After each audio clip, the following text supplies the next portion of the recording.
মা এই তো রান্না কি হলো? আর কতক্ষণ বসে থাকবো বলো তো তুমি? এই দেখো দুইটা রান্না করেছি, আরো দুইটা রাঁধতে হবে। তো এই দেখো তো দুইটা কি রান্না করেছো দেখো আগে। এই দেখো শাক ঘন্ট করেছি। আবার সেই ঘাস পাতা? হ্যাঁ, আর এই দেখো এটা কি? এই যে তরকারি করেছি তোমার ভাগিনের জন্য। ভাগনের জন্য ঠিক আছে, আর আমার জন্য কি ঘাস পাতা রান্নছো নাকি? এই দেখো আরো দুই রকম তরকারি করতে হবে। এই দেখো কি মাছ? এটা কি মাছ মা? এটা হচ্ছে মায়া মাছ।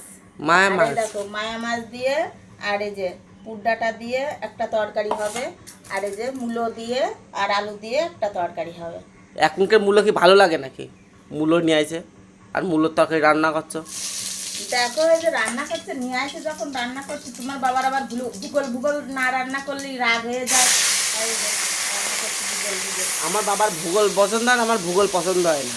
এই যে বুড়ো মাছ নিয়ে আসছে, এইটাতে কয়টা রান্না ওইটাতে কয়টা রান্না, না রান্নলেই রাগারাগি।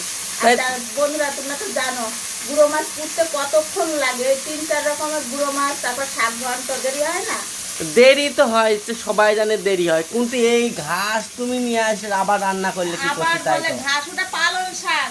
এখন নতুন নতুন পালং শাক আছে, তোমার বাবার দৈনিক পালং খেতে হবে।